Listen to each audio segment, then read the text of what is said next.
Des chutes de neige sont observées depuis 7h30 ce matin dans le département de l'Orne. Des cumuls pouvant atteindre 10 cm, voire plus localement, sont attendus et le phénomène va continuer de produire ses effets. On va faire le point avec Sébastien Jallet, le préfet de l'Orne, qui est notre invité. Bonjour et merci d'avoir accepté notre invitation. Bonjour. On va faire le point avec vous donc sur la situation en cette mi-journée parce que les conditions de circulation se dégradent sur les routes. Oui, absolument. Nous sommes depuis 7 heures du matin en cellule de crise à la préfecture à Alençon pour coordonner les opérations de secours et d'assistance aux personnes. Et il neige beaucoup sur le département, selon les endroits dans le département, et les conditions de circulation se dégradent sensiblement. Je rappelle que nous avons suspendu les transports scolaires pour la journée d'aujourd'hui, ainsi que la circulation des poids lourds et engins de plus de 7,5 tonnes, avec quelques dérogations en parallèle.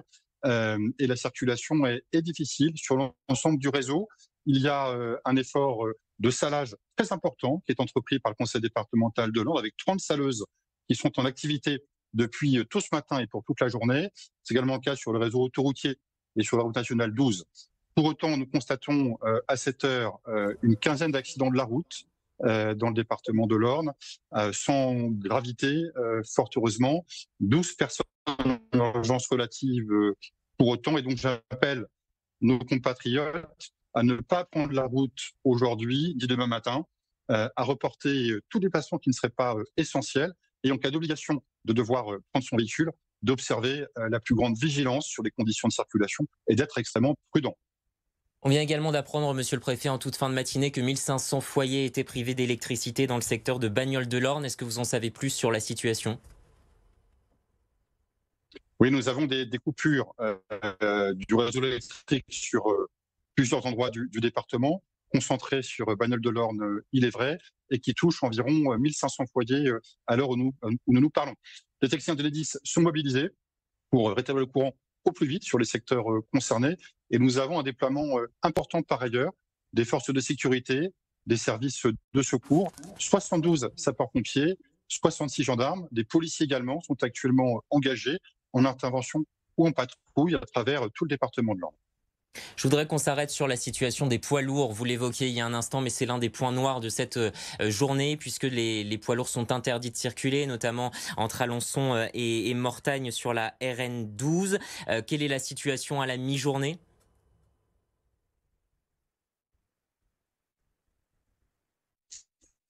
Nous avons pris dès hier soir une mesure d'interdiction de la circulation des poids lourds sur le département,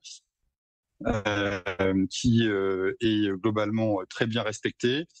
4 verbalisations seulement à cette heure. Nous avons organisé des zones de stationnement pour les chauffeurs routiers. Nous avons environ 120 camions à l'entrée du département, vers Valoperche et Mortagne également. Et puis sur le réseau autoroutier, l'ensemble des aires d'accueil sont mobilisés pour stationner les poids lourds le temps que l'intempérie passe. Nous avons également accordé des dérogations pour servir d'assistance aux personnes, mais aussi pour la collecte, quelques dérogations ont été accordées. Vous savez combien de poids lourds actuellement se trouvent dans ces aires de stockage mises en place ? Actuellement, nous avons 120 poids lourds qui sont stationnés sur les aires mises en place, notamment sur l'aire de Val-Frambert, à proximité d'Alençon, sur la route nationale 12, avec une quarantaine de poids lourds, sur les aires du réseau autoroutier et l'entrée du département, depuis l'Eure-et-Loire et le département de la Sarthe également.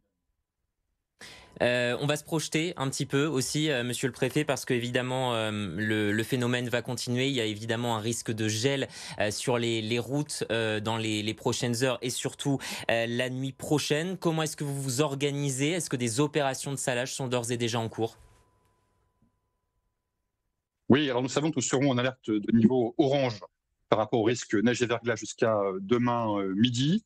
Nous actualisons ces prévisions en permanence avec Météo France, et en conséquence, nous allons maintenir la cellule de crise en préfecture jusqu'à la fin de l'épisode de demain après-midi et prolonger toutes les mesures de prévention déjà mises en place, notamment sur la suspension du transport scolaire, nous sommes malheureusement amenés à reconduire pour la journée de demain, ainsi que pour la circulation des poids lourds de plus de 7,5 tonnes. Et j'appelle tous nos compatriotes à différer les déplacements qui ne sont pas essentiels, à ne pas prendre la route dans ces circonstances-là.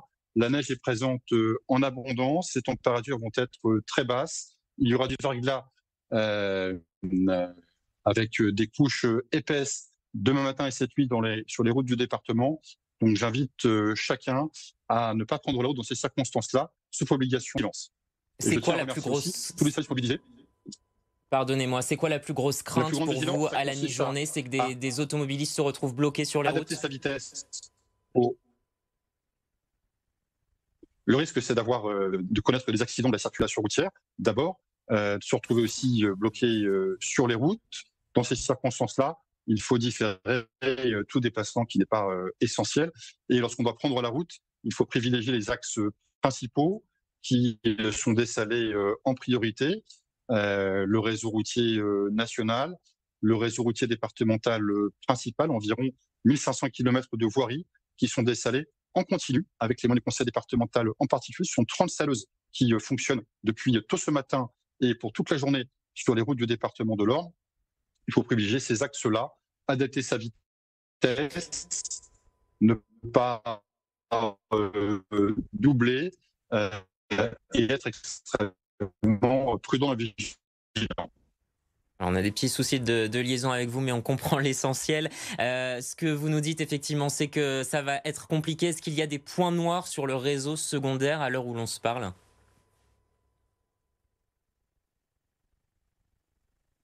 Il y a des axes qui sont plus difficiles que d'autres.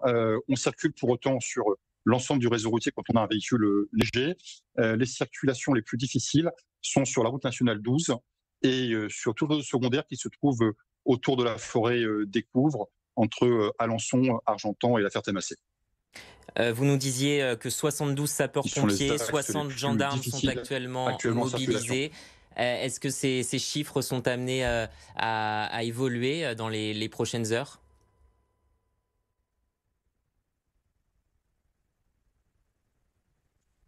On est sur une mobilisation qui est importante. Vous avez rappelé bien sûr des moyens de monter en puissance autant que nécessaire dans le département. Et je veux saluer l'application des ministères de la gendarmerie, des sapeurs-pompiers, notamment volontaires du SDIS de l'Orne, qui font face à toutes les demandes avec beaucoup d'engagement et beaucoup de professionnalisme. Et vous nous confirmez donc que les transports scolaires seront suspendus à nouveau demain, tout comme la circulation des poids lourds? Nous sommes en concertation avec le conseil régional qui a la responsabilité du transport scolaire. Nous venons d'en échanger à l'instant et on s'achemine effectivement et malheureusement sur une reconduction de cette mesure de suspension du transport scolaire pour la journée de demain, compte tenu des risques que présenterait la circulation de bus avec des enfants sur des routes verglacées et encore enneigées. De même pour la circulation des poids lourds, nous sommes en train d'examiner les perspectives météorologiques et on s'achemine vers une prolongation cette mesure d'interdiction jusqu'à demain matin. Je serai amené à le confirmer dans les heures qui viennent. Et on suivra ça évidemment sur BFM Normandie. Merci beaucoup, monsieur le préfet Sébastien Jallet, d'avoir été avec nous pour nous donner ces dernières précisions et faire un bilan de la situation à la mi-journée dans le département de l'Orne. Merci beaucoup. On va justement faire un point tout de suite sur les prévisions météo pour ces prochaines heures.